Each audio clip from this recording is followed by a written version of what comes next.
preguntas, en realidad que la facu les va a hacer y decir, bueno, esto me lo toman así, entonces lo tengo que tener en cuenta para los modelos de preguntas que se van a enfrentar en la facultad, por más de que yo hubiese pensado que era de otra manera.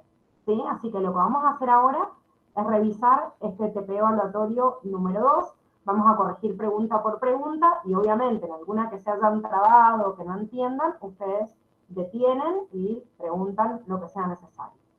Vamos a la número 1. En la número 1 me pedía que marcara lo correcto respecto de la teoría celular. O sea que habían 3 opciones incorrectas y solo una correcta. La primera me dice que Schleiden llegó a la conclusión de que todos los animales y los vegetales estaban formados por células. Pero, como nos indica la teoría y como lo tenemos asentado en el cuadernillo de la facultad, Schleiden era botánico, o sea que llega a esta conclusión en las células vegetales, pero no en las células animales. De hecho, en las células animales nos menciona el libro de Curtis que es Schwann quien llega a esta conclusión. Entonces, en esa opción puedo considerarla incorrecta porque este investigador no hace el doble aporte, ¿sí? Si hubiera puesto vegetal y no animal, hubiese sido, en este caso, correcto y no incorrecto. Después la B me dice todos los organismos vivos están formados por un gran número de células. Y no, si bien la teoría celular me dice que los seres vivos están formados por células, tengo que saber igual que pueden estar formados por una célula, ¿sí? Por una célula y por muchas en el caso de los pluricelulares, pero las bacterias, una levadura que es un hongo unicelular, un montón de protistas, la mayoría que son unicelulares, no están formadas por muchas células, sino solo por una. La C me dice, las células contienen información genética que transmiten a células progenitoras en el ARN. Bien, ahora, dice, las células contienen información genética, hasta ahí estamos bien. Que transmiten a células progenitoras, no, serían células hijas, las progenitoras a células hijas, pero encima me dice ARN y no me dice ADN. Si bien la teoría quimiosintética del origen de la vida me dice que la primera molécula de material genético es el ARN, en realidad después evolucionó a ADN y hoy todas las células, aunque sea una bacteria sencilla, tienen ADN y no ARN. O sea que la única correcta era la D, que me habla de uno de los principios exactos de la teoría celular, mencionándome una de las características o manifestaciones vitales importantes que vimos, que es el metabolismo. ¿Sí? ¿Estamos bien con esa o alguna duda? No, está bien. A ver. Por ahora no. Bien, perfecto. Vamos entonces a la 2. En la 2 me dice los centríolos tienen una estructura formada por microtúbulos en qué disposición. Los centríolos están dentro de la agrupación de organoides microtubulares junto con los cuerpos basales que tienen una estructura microtubular 9 más 0. 9 tripletes de microtúbulos y 0 centrales. A diferencia de cilios y flagelos, que son otro tipo de corpúsculos microtubulares, pero que tienen una disposición 9 más 2. ¿Sí? Cilios y flagelos 9 más 2, centriolos y cuerpos basales 9 más 0. Ahora, les voy a hacer una aclaración importante desde ahora, que en realidad por ahí no lo tuvieron en cuenta en la bibliografía y es muy importante. Si bien las bacterias tienen mecanismos de motilidad celular que son parecidos y hasta tienen el mismo nombre que por ahí en las células eucariotas, no en el caso de los cilios porque no tienen, pero sí flagelos. O sea, hay flagelos eucariotas y flagelos procariotas. Los flagelos eucariotas tienen una distribución 9 más 2 microtubular porque tienen citoesqueleto. La célula bacteriana no tiene citoesqueleto. Como no tiene citoesqueleto, no tiene organoides microtubulares. Y por ende, el flagelo en la célula procariota, a diferencia de la eucariota, es un flagelo formado por una fibrilla única, o sea, una proteína solita, que se llama flagelina, esto lo vamos a ver en Reino Mónera, pero sí tienen que saber que es una fibrilla única y que además de eso está desnudo. ¿Qué quiere decir que está desnudo? Que no está cubierto por la membrana plasmática, como si lo está el flagelo y los cilios de las células eucariotas. Esto es importante porque muchas veces aparecen otras preguntas la estructura del flagelo procariota y no sé por qué la mayoría cae en la tentación de marcar o 9 más 2 o 9 más 0. No existe esta distribución microtubular en bacterias porque no hay citoesqueleto. Recuerden que el citoesqueleto es una característica propia del citoplasma de las células eucariotas y no existe en las procariotas. Vamos a la pregunta 3. En la 3 me dice qué aseveración es correcta con respecto al aparato de Golgi. El aparato de Golgi sabíamos que formaba parte del sistema endomembrana era nuestra maquinaria que me empaquetaba y me forma las vesículas o vacuolas para liberar al exterior o para incrustar en la membrana o la pared de la célula. Ahora, la primera me dice es exclusivo de las células vegetales. No, el complejo aparato de Golgi está presente en la mayoría de las células eucariotas, o sea que la encuentra en las células animales, en un hongo, en un protista, y no solo en las células vegetales. La 2 me dice forma vesículas de secreción. Esto es real porque justamente forma vesículas, vacuolas, que en realidad son componentes que empaquetaron sustancias que sintetizaron los retículos y la dejaron adentro de una vesícula. Ahora, la 3, perdón, que me dice sintetiza y reúne componentes de las paredes celulares, ¿por qué la voy a considerar como correcta? Porque dijimos que el sistema endomembrana era una fábrica para exportar cosas de la célula, pero también sintetiza componentes de la membrana y la pared de las células, entonces incrusta esa vesícula con componentes de esa pared o de esa membrana celular. Entonces, si yo digo que sintetiza, reúne componentes de la pared, es correcto, porque hay muchos componentes de la pared que se sintetizan en los retículos y que van a ir con la vesícula, con el aparato de Golgi, hasta incrustarse en esa estructura, en ese límite celular. Y la 4 me dice se encarga de la producción de lisosomas, lo cual es correcto porque recuerden que el lisosoma forma parte del sistema endomembrana. Sus vesículas están sintetizadas por el Golgi, a diferencia de los peroxisomas que no son sintetizados por el Golgi, o sea que no forman parte del sistema endomembrana. Por eso tenía que considerar como correcta la opción B, que me agrupaba a estas tres y me excluía a la número 1, que es la única incorrecta. ¿Está bien?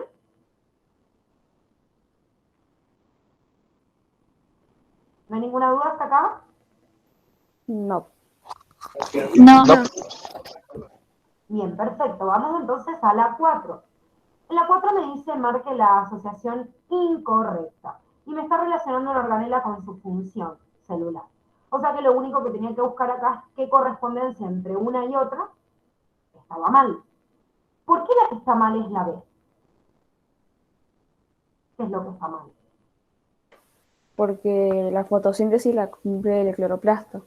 Bien, recuerden que el cloroplasto forma parte de una familia de organelas que se llaman plastios, pero leucoplastos almacenan almidón, a veces proteínas, aceites, el cromoplasto almacena pigmentos, pero betacarotenos. Los betacarotenos son pigmentos, como les dice la teoría, naranja, amarillos, rojos, que generalmente a las plantas les sirven, por ejemplo, para colorear las flores o los frutos, para atraer insectos o a otros polinizadores, pero no tienen la longitud de onda para absorber la luz y poder producir el proceso de fotosíntesis que sí lo hace la clorofila, que es este pigmento verde que está en cloroplasto. O sea que por ahí si lo leían rápido y leían en vez de cromoplasto, cloroplasto, la pasaban como correcta. Pero esto es lo que está mal porque es una organela distinta. La 5 me dice que si el crecimiento de la célula requiere la formación de membrana, esa membrana sabemos que está compuesta por distintos componentes, pero me dice cuál de los siguientes aumentará la actividad suficiente en la cantidad de lípidos que necesito en la membrana. Digo, bueno, ¿quién sintetiza lípidos? En la célula. Y de acuerdo a la definición de cada una de estas organelas, el retículo endoplasmático liso es el único que sintetiza lípidos. Ojo con los peroxisomas, que habíamos dicho que eran organelas que se encargan de la desintoxicación celular.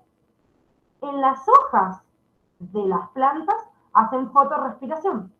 Y en las semillas, participan del metabolismo de los triglicéridos, degradan lípidos para producir azúcares. Pero decir eso no es sinónimo a sintetizar lípidos que tengan que ver con la producción en la membrana plasmática. ¿Se entiende? Por eso no podía confundirme en esa y tomar en cuenta esa opción y no la otra. ¿Alguno se confundió en esa o todos la pusieron bien? No, a mí esa me recostó. Bien, ¿por qué? ¿Porque no te acordabas la función? Claro, no, es más, no me acordaba del crecimiento celular, o sea, estaba como re perdida y ahí como que me trabé. Bien, bueno, repasamos entonces de cada una de estas. Igual hay que repasar obviamente cada una de las funciones de cada componente. Citoesqueleto Yo puedo decir, a ver, le da estructura a la célula, le da forma, participa de la motilidad celular, de la división celular, de un montón de funciones. Pero no en este caso de la síntesis de lípidos. Peroxisoma me pueden poner como ejemplo, como les digo, cualquiera que les di recién, desintoxicación celular, en las hojas hacen fotorrespiración, en las semillas participan del ciclo del glioxilato, que es un ciclo de metabolismo de los triglicéridos. Retículo endoplasmático rugoso, síntesis de proteínas. Y retículo endoplasmático liso, además de la síntesis de lípidos, recuerden que puede hacer también desintoxicación celular y también puede hacer glucógenolisis, o sea, degradación de glucógeno, en el caso de nosotros, en células específicas como las hepáticas o las células musculares esqueléticas. O sea que lo que yo tengo que hacer en esto es repasar, y para eso servían o sirven opciones como esta, repasar la función específica de cada una de las organelas celulares. La pregunta número 6 era teórica, era buscar y decir, bueno, para que uno se concientice y diga, che, cuando me nombran así un investigador, no es secundario. Puede ser una pregunta de un múltiple opción. Como vimos en el modelo de mosaico fluido, este modelo que me explica que la membrana está como en mosaico ordenadita, pero que en realidad es fluida, o sea, tiene motilidad de sus fosfolípidos, la propone Singer y Nicholson. Entonces lo que tenía que darme cuenta nada más es buscar en la teoría quién era el que propone justamente esta teoría. Hay algunos que se los mezclan, porque por ejemplo Moore no se lo nombran como protagonista en la célula, Hooke es el primero que aporta el nombre de célula, el que ve las células en los corchitos, ¿sí? O sea que en realidad les combinan de forma distinta para confundirlos nada más y que les suenen los nombres, pero tenían que buscar la asociación de los dos investigadores. Pregunta número 7. Me dice, la membrana citoplasmática es una bicapa de fosfolípidos, ya sabemos, que presentan todas las células, también lo sabemos, pero me dice que me fije en la composición de la cara interna y externa de la membrana. Entonces ahora tengo que tener en cuenta qué estructuras están a cada lado de la membrana. Tengo que marcar lo correcto, no lo incorrecto. La A me dice, la cara interna es rica en glucolípidos y glucoproteínas. ¿Por qué está mal esto? Porque es la externa. Bien, glucolípidos y glucoproteínas forman glucocálix y el glucocálix está en la cara externa de la membrana. La función es la D, que es correcta, la función de adhesión y reconocimiento, ¿sí? Pero no está presente en la cara interna, sino en la externa. La B me dice, solo en la cara externa de la membrana encontramos proteínas periféricas. ¿Dónde están las proteínas periféricas? En la interna. En las dos. Están adheridas, claro, a las proteínas ¿cómo es? Integrales. Integrales. Bien, adheridas a proteínas integrales o a los lípidos, pero están en la cara externa o en la interna. Por eso yo en la imagen les mostré, si bien está señalizada en la cara interna, les mostré que también podían estar en la cara externa. O sea, no atraviesan la membrana como la integral y por eso está mal la C, que dice solo la cara externa tiene proteínas integrales. No, porque la integral atraviesa la membrana. Entonces sobresale por la cara externa y la interna también. Pero la proteína periférica, si bien está solo de un lado, puede estar de uno o del otro. En cambio, la integral está en un lado y en el otro, porque atraviesa a toda la membrana. La pregunta número 8 me dice que marque la diferencia entre una célula procariota y una eucariota. La A me dice que las procariotas no poseen envoltura y las eucariotas sí. Justamente esto es la que las define. Recuerden que la palabra procariota antes del núcleo, eucariota, célula nueva con núcleo, que apareció justamente en esa célula, obviamente es la diferencia puntual, así que lógicamente la A es correcta. En la B me dice las células procariotas tienen menor tamaño que la eucariota, y esto, a ver, no puedo comparar justo una célula eucariota que sea más chica que una procariota, pero en parámetros generales, Curtis me dice la célula procariota mide en promedio 1 micrómetro o 1 micra, y la eucariota, en cambio, mide entre 10 y 30. ¿Sí? Entonces, la puedo considerar como correcta porque en promedio en los tamaños es más chica la procariota que la eucariota. Ahora, ojo con la C, que la C me está dando algo, o sea, una opción, igual no tenían otra para incluirla, pero me dice las células procariotas poseen menor número de ribosomas. Yo tiendo a pensar que una célula procariota, o sea, con menos evolución, tiene menos componentes que la eucariota. Sin embargo, Hay en factores en los cuales esto no sucede porque la célula procariota tiene que llevar a cabo todas sus funciones en una única célula. Entonces, su membrana es más compleja que la membrana de una célula eucariota, tiene más cantidad de ribosomas, y esto es porque es la única organela que tiene, y muchas funciones que la célula eucariota hacen organelas específicas, como respirar, como hacer fotosíntesis, como hacer síntesis compleja de proteínas de exportación que están en el retículo rugoso. Bueno, todo esto se lleva a cabo con enzimas solo en el citoplasma de la célula bacteriana, en la membrana o en la cantidad justamente de ribosomas que tiene. Entonces, esto es incorrecto porque la célula procariota tiene más cantidad de ribosomas y no menos. Por eso tenían que marcar aire. ¿Sí? Sí. Bueno, la 9 era una pregunta como para pensar, porque yo digo, tengo que buscar en cada uno de ellos la lógica de qué es lo que tienen en común estas dos organelas, de acuerdo a lo que sé. Bueno, organela en el caso del retículo y núcleo es un componente celular, para ver cuál de estas dos puede ser una asociación entre ambas que sea correcta y que esté presente en las dos. La A me dice la ausencia de ADN. El retículo endoplasmático no tiene ADN, pero el núcleo sí, de hecho es su función principal.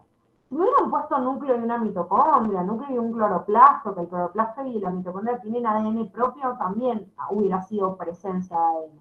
Pero esta es incorrecta, porque el retículo no tiene ADN, pero el núcleo sí.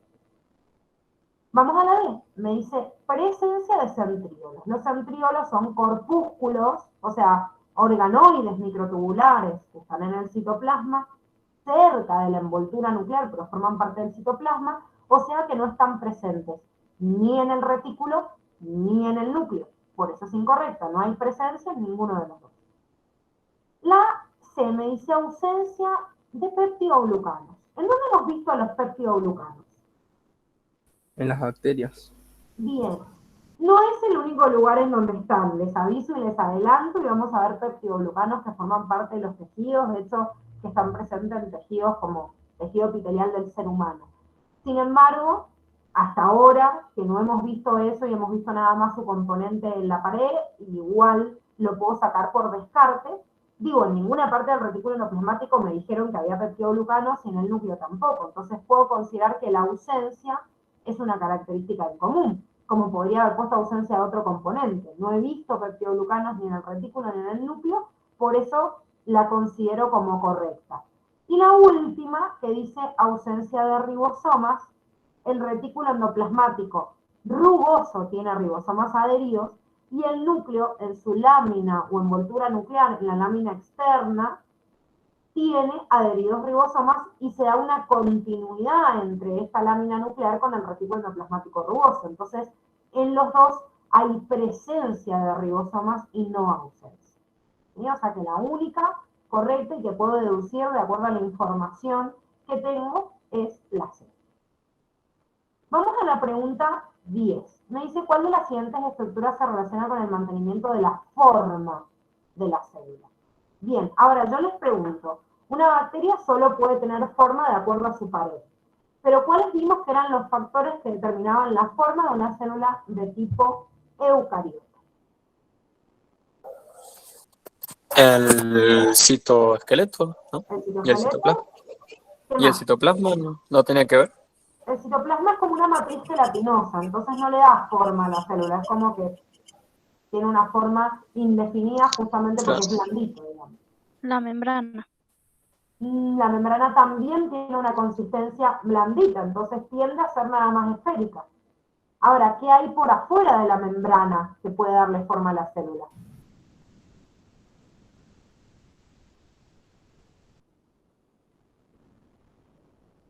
¿Qué está por afuera de la membrana celular? En las células vegetales no está la pared celular. Bien, no solo en las células vegetales, en las células vegetales, en la mayoría de los protistas, en los hongos, o sea que puedo tener para limitar la forma, además del citoesqueleto, la pared celular. Obviamente, en el animal nunca hay pared, pero acá no me está nombrando una célula animal, ¿eh? Me dice cuál de las siguientes estructuras se relaciona con la forma celular. Entonces, podría haber sido el citoesqueleto, la pared, ¿y qué más? Me falta una característica que le da forma a la célula.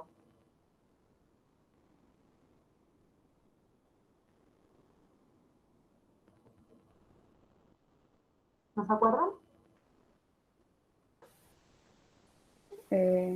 La forma esférica o...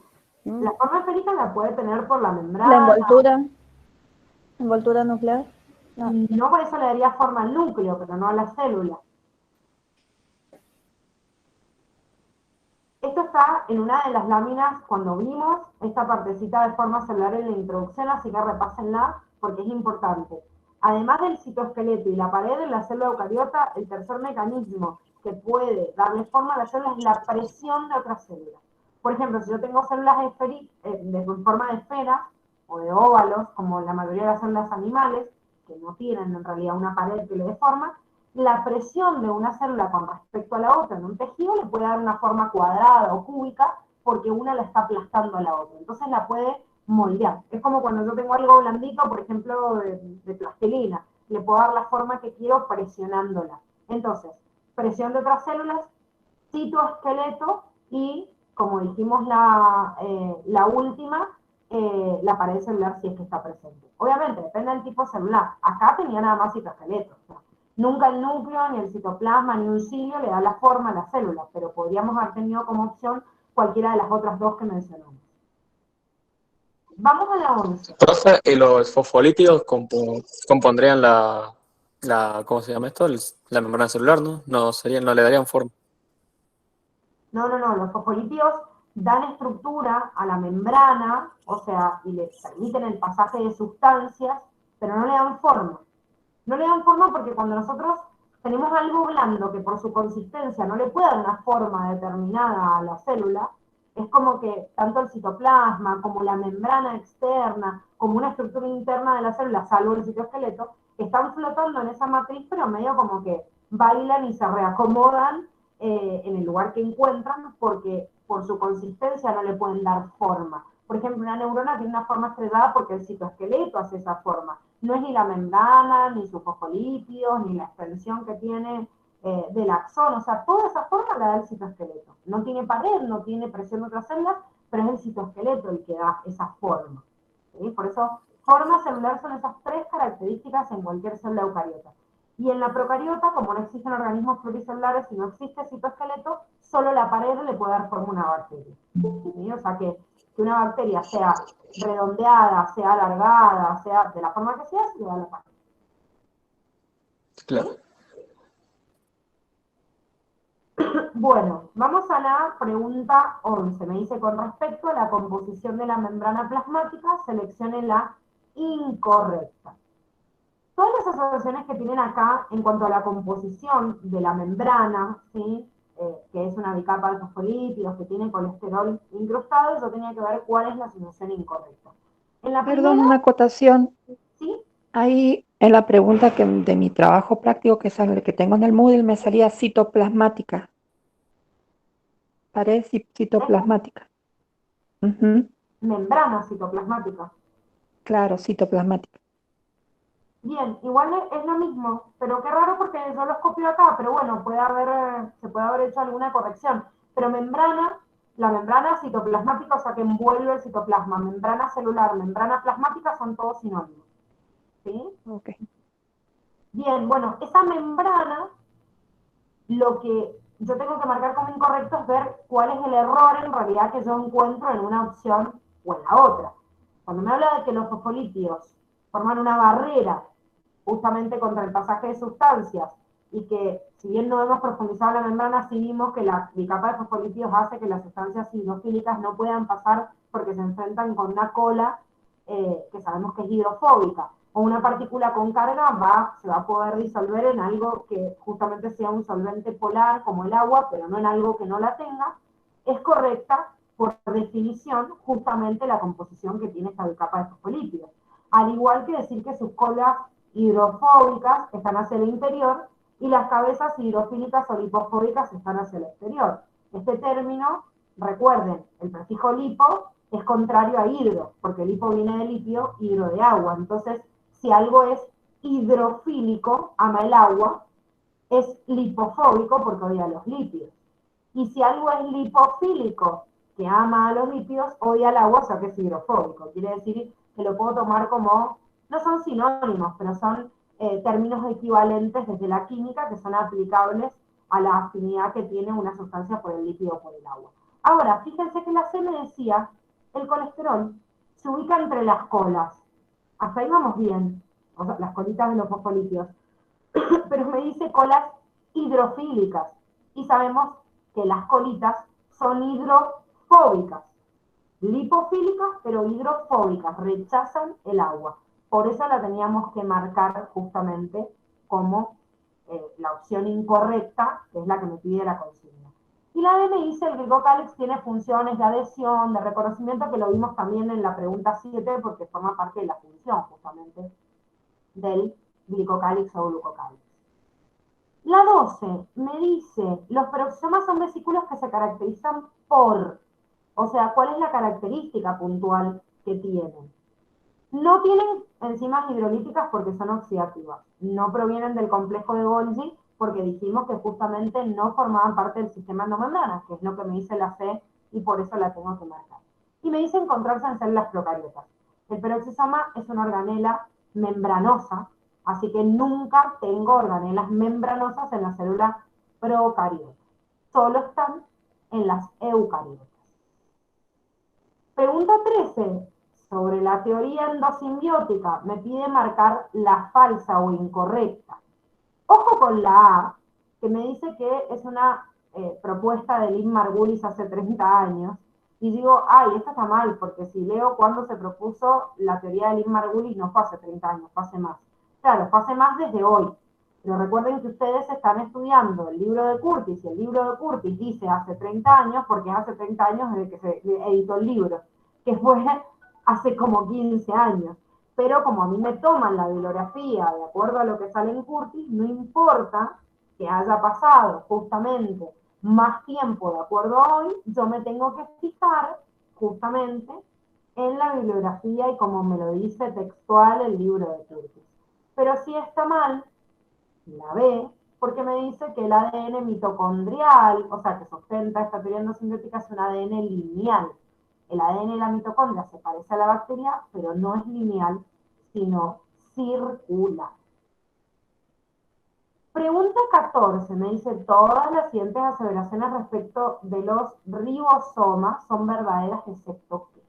¿Por qué está mal la C? Porque eso es parte del ribosoma del procariota, ¿no? Bien, recuerden que si bien la célula eucariota es 80S y la eucariota, perdón, es 80S y la procariota es 70S, las unidades separadas tenían otra medida, que en la eucariota es 40S el menor y 60S la mayor. Estas dos unidades, menor y mayor, son de la célula procariota y no eucariota. O sea que si acá hubiera dicho procariota o acá hubiera dicho 40 y 60, hubiese sido correcta, pero así esa asociación está mal. Y la 15, la última, me dice cuál es la incorrecta respecto a las bacterias.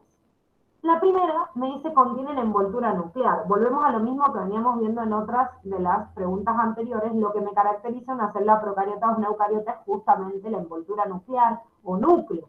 Entonces no puedo decir que la bacteria contiene envoltura nuclear si justamente es lo que no tiene una procariota y por eso se la llama así. Me dice, el ADN está desnudo. Esto está bien, porque estar desnudo en biología, además en biología celular, quiere decir no estar envuelto por una membrana. El ADN está desnudo porque no tiene una envoltura nuclear, distinto en la célula eucariota que sí tiene una envoltura nuclear y no está desnudo. ¿La pared celular contiene peptidoglucanos? Esto es correcto porque hasta ahora hemos visto que la bacteria tiene pared de peptidoglucanos. Cuando lleguemos a Reino Monera vamos a ver que en realidad no todas las bacterias tienen peptidoglucanos, sino que todo el dominio arcaea está formado por otro tipo de compuesto que se llama pseudopeptidoglucanos. Pero hasta ahora la consideramos como correcta y aparte igual no me dice todas, y es verdad que la mayoría de las bacterias sí tienen peptidoglucanos. Y esta opción D tiene que ver con lo que les comentaba en la pregunta 2, cuando vimos la estructura 9 más 0 y 9 más 2 de las estructuras microtubulares en las células eucariotas, que tengan en cuenta que el flagelo en las bacterias es de fibrilla única, no tiene ni estructura 9 más 2 ni 9 más 0 porque no tiene citoesqueleto, y digo que está desnudo porque no tiene una membrana que lo envuelva. Que esto es una diferencia entre un flagelo de una célula procariota y de una eucariota. ¿Sí? Con esto terminamos la corrección de este trabajo práctico número 2.